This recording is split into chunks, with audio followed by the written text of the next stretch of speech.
Hello everyone, it's Mr. Wolfe here. In this video, I am going to be introducing the biomolecule lipids. So carbohydrates, if you remember, were made up of carbon, hydrogen, and oxygen, but they had a very particular ratio of the amounts of each. Lipids are made of the exact same elements, carbon, hydrogen, oxygen, but there's no particular ratio. You could have many, many different combinations and amounts of carbon to hydrogen to oxygen. Now remember, the blue is really the stuff that I want you guys to have down, the important things, and then anything else is just helpful context. So some examples of lipids.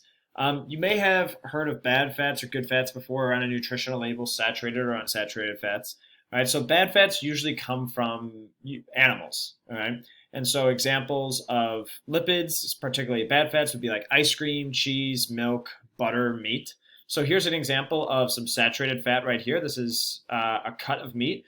The red part is the actual like muscle, the protein of the animal. And the white stuff you see right here, that's all fat. So all the white stuff is fat. That's like when you're chewing a steak and it's really chewy.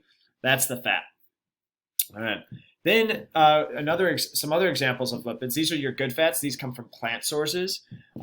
These are much more healthy for you. These would be like oils, nuts, avocado, but they're all lipids, all of these. All right.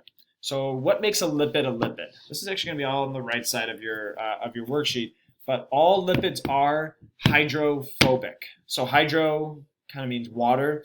Phobic, if you have a phobia, you means you're fearing something. So putting that together, lipids are water fearing. What does that really mean? It just means that the molecules will not dissolve in water. So if I put in like carbohydrates, let's say Kool-Aid into a glass of water, it's going to dissolve and I'm going to be able to make Kool-Aid. If I dump a lipid into a cup of water, in this case a beaker of water, notice how the lipid, the yellow stuff right here, the oil just kind of clumps together. It does not like water. It does not like mixing with water. All right, another example of that is just how oil kind of clumps together in the water here after an unfortunate large oil spill. All right. So what's the function of lipids in organisms? All right. Well, lipids are going to make up fat. So this is going to be, if carbohydrates were short-term energy, think of that 3-year-old that was eating cotton candy. Fats are going to be long-term energy storage. All right. So think of like a squirrel around this time in fall. You just see these giant fat squirrels were running around. It allows them to have that long-term energy storage for the upcoming winter. All right, fat's also important in terms of just like insulation. All right, so for instance, right here, and cushioning as well. All right.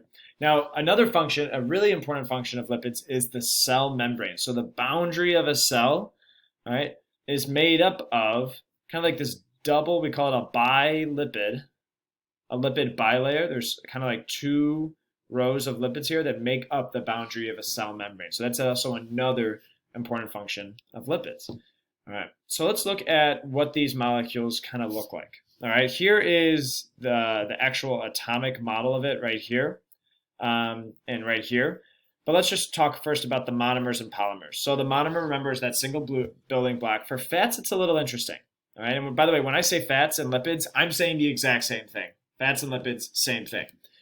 My monomer, my building block, is going to be actually two different things, glycerol and fatty acids. All right. So here's a model of glycerol right here, and here's a model of a fatty acid. All right. Now, we don't want to draw all the atoms here, the carbons, the red are oxygen, the white circles are hydrogen. We don't want to draw that every time, so I'm just going to simplify this kind of long chain for a fatty acid as this rectangle. And for this glycerol, I'm going to kind of just make a trapezoid, all right, to signify this glycerol molecule. So then with lipids, it's a little interesting. If you have one glycerol molecule, so right here, and then 3 fatty acids, that's the polymer, right? Those are the building blocks that make up the polymer that's called a fat, all right? So remember, a lot of times I will still use fat and lipid interchangeably. But our fat's going to be our polymer, and then glycerol and fatty acids, those are going to be my monomers. All right.